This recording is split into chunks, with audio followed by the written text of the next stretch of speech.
I hate apologizing to men. Like our relationship was about to end on that day because I was so certain that I didn't promote a post and they had charged his bank. So who else?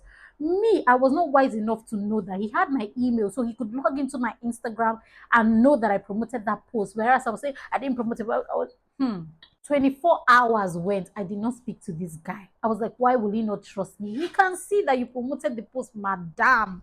And I told my coach that I'm done. No, me and this guy, we're not doing it again. And it's over. Hi, beautiful people. How are you? I'm feeling really bonita today. Now, today, I'm telling you 3 ways to conquer a long distance relationship. Now, for people who do not know, I had long distance relationship. I met my husband on Instagram. He sent me a DM. We became friends. Then we got talking.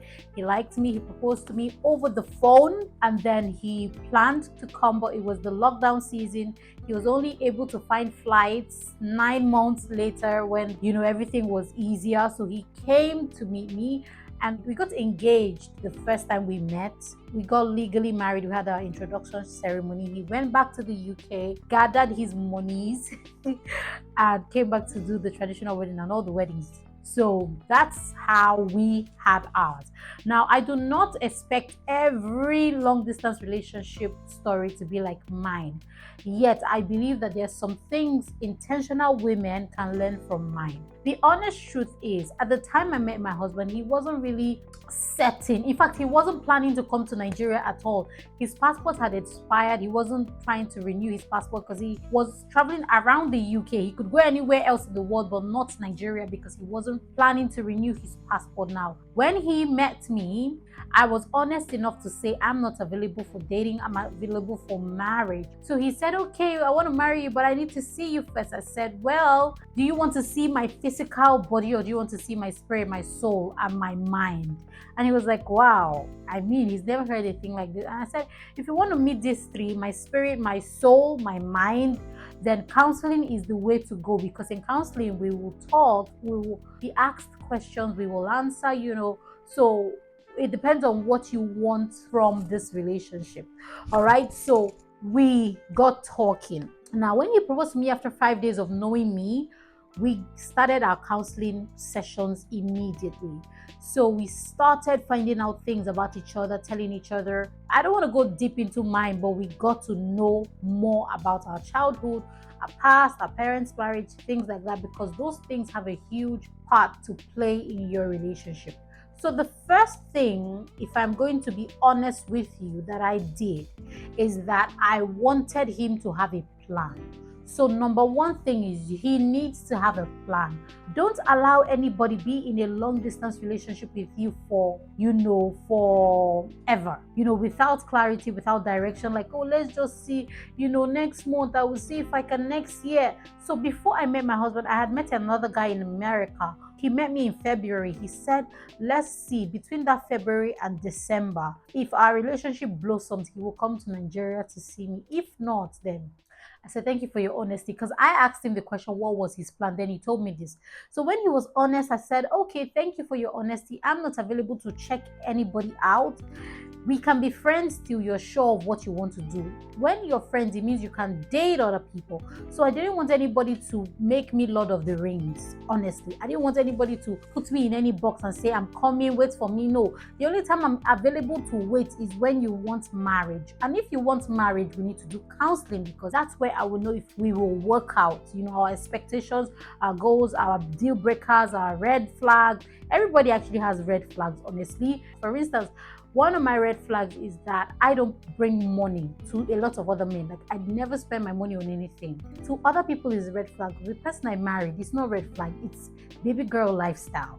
So you need to be sure that you are marrying someone that you don't mind their red flag. I just want to be very honest with you guys in this video to tell you that I asked him his plan. When he told me that he was going to come to Nigeria in September, we met in March. He said he'll come in September because by then he'd have renewed his passport, found flights, the lockdown will not be as tight. So I said, okay, September is good. So towards September, there were no flights yet. We had to leave it for January. So he came to Nigeria on the 6th of January. He proposed to me on the 8th of January. We got married on the 22nd of January. Then he went back to come back for my bride price paying and all of that. I know what made him that serious. I'm not surprised, like, hey, oh, I'm so lucky. No, I know what made him that serious. What made him that serious was because I asked him for a plan, and I was not in a hurry that the marriage should happen. I said, you go and get your plan sorted out. Don't worry, get your plan. But I'm not available for dating. All right. So when he went back, he prayed, he did everything. He then came back with his plan. So I still call him man with the plan, because what we do a lot of times as ladies, we help them plan. Then we are mad at them when they don't plan in marriage. The truth is, men who don't organize date nights, who don't surprise their wives, who don't do all those things, is because the women used to take the initiative at the start of the relationship. So when they now marry the man, they'll be complaining. You spoiled him. You told him it was okay not to plan. You told him it was okay not to thrill you. All right. So that's number one. Number two thing that I know I did that made our long distance relationship transition smoothly into a wholesome marriage was I was very, very inquisitive. I asked a lot of questions that doesn't have to do with relationships. So some people, when they meet you guys, they ask you your favorite food, your favorite color. All those things are very, very fickle. I asked him about his past relationships. I asked him about his body count, if he had any. I want to know. It's not like I'm trying to be nosy. You already said you want to be with me. Now it's time for me to know you. And I'm going to be honest enough to come and say, this is who I am. Now, one thing I realized was he was not trying to play me. He was not lying. In fact, he was telling me a lot about himself that I didn't ask him. And this is because I told him that if you know you want to marry me, we have to commit to telling each other things about each other. So from then, I saw that he was now intentional to tell me things. So some days he would just call me and say, oh, he just remembered this thing that happened one time. So he would tell me the whole story. I wouldn't look at him like, I say, oh, thank you for telling me, and then I will process it, speak to my mentor about it, who was a female, because I prefer that a female has a female mentor, not a male mentor, because a woman knows what a woman needs. So there was one time 24 had like a mole on his face. And I told my mentor that he has a mole. I want to buy him this product from my friend who lives in the UK. She said, no, if he wants the product, let him buy. Never spend your money on a man, especially when you guys are just starting out. So that's one thing I did. I never spent my money on him. I never even showed him that my money was available, because that makes him drop in trying to perform in your relationship. But when he's the one trying to thrill you, he will work harder and you people will be happy. All right. So make sure that you have mentorship, coaching, counseling. All of this helps you. Number 3 thing I did that helped us go from single to married in 9 months with easy and smooth transition was that I kept my mouth shut. I did not post about my relationship. I did not tell any of my friends. But you see, I was already in counseling. I was already telling my mentors, my coaches, but I did not say a word to any of my friends because most of them were single and they want to make me feel like, are you sure? Are you sure? Even when I got engaged, someone was asking me, are you sure? How old are you? So I did not tell anybody that didn't need to know. My family was aware because, of course, I'm always on the phone to this new guy, all right? So they were aware.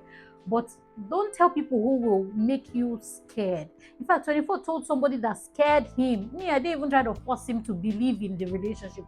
Because if someone can scare you into not marrying me, then someone can probably scare you into leaving me in marriage. So I didn't want to know what they were scared, my tribe, my location, Lagos girls, Igbo girls. I didn't want to. If he didn't believe in me, it's fine. Don't try to prove yourself in a long distance relationship.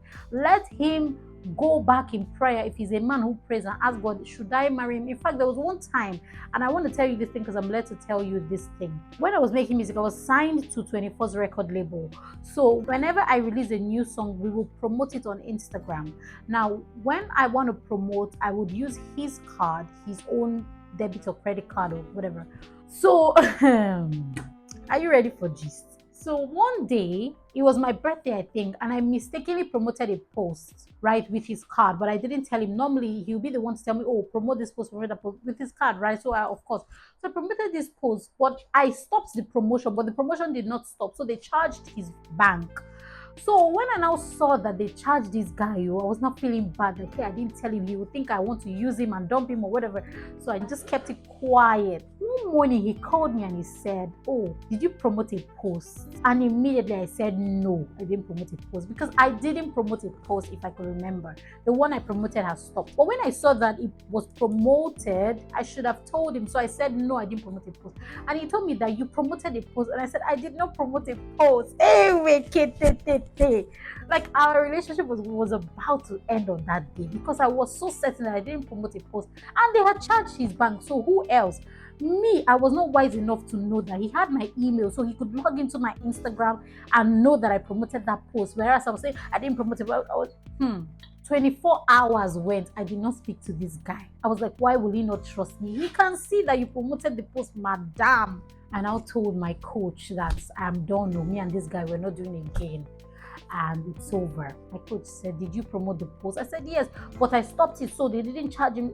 She said, if he's very assured that you promoted the post, that means he's very sure. So call him and tell him that you promoted the post. My pride said never.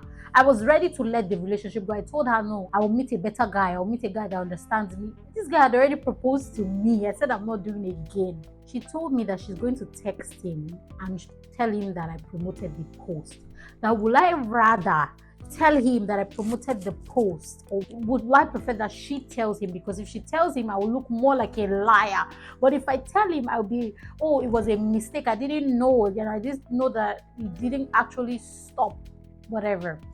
She now entered his Instagram and said, hello 24. Once she sent me a screenshot that she's about to DM 24, and I said, okay, I'm going to message him. So I now message him and say, hello, can I speak to you? The guy was at work. He was working a night shift then, and he said yes. I was like, oh, I hate apologizing to men. I'm a relationship coach now, and people will be like, oh, coach, you have it all figured out. No, I made some mistakes too. I was about to let that beautiful relationship go, this one that you know. And I told him, oh, I'm sorry, I promoted the post and everything. He was just like, oh, that he saw it and he'd seen it all along. All he wanted for me to do was just agree that I promoted it. I was like, I'm sorry. From that day, I said, this guy really loves me, oh chai. And she was telling me that Justina, he loves it, because a lot of guys would be like, I knew it. He didn't even fault me. He didn't make me feel bad. When you've done something bad and then they're not making you feel bad, it's worse. He didn't make me feel that way. He was telling me it's okay. I was like, thank you, Jesus. And I did not let this relationship slide away because of my pride, because of my Agbero lifestyle. But really, be honest. From that day, I told God I will never not be transparent again. So I started telling him even things he didn't ask me. Like, when I was small, I stole money to buy La Casera, all those kind of small things. I told him, like, yeah, I did this, I started to be honest. Like, don't go into a relationship with someone who is not honest, especially with long distance relationship. The way you can conquer is by honesty. When I'm going to church, he knows that I'm going to church. When I'm coming back, he knows that I'm coming back, and vice versa. He's on the phone to me every time. When he's on the bus, when he's on the train, wherever he's going, I'm seeing his progress with his daily activities. When he's mopping, when he's working out, whatever it was, he was always on the phone to me. Because honestly, I wouldn't just jump into marriage with someone I've only known for 9 months if we were not that intense with our communication, our honesty, our prayer life. When you pray with a person, you can tell a lot of things about them. All right, so make sure you pray with your long distance relationship. If it will work, the prayer will help it. If it will not work, the prayer will help you people go your separate ways and heal faster. All right, but never do it by yourself. You see how our relationship would have been altered by that one action of not wanting to be accountable. So yes, stay prayed up, stay educated, stay enlightened, keep getting knowledge, keep reading, and do not joke with coaching and counseling.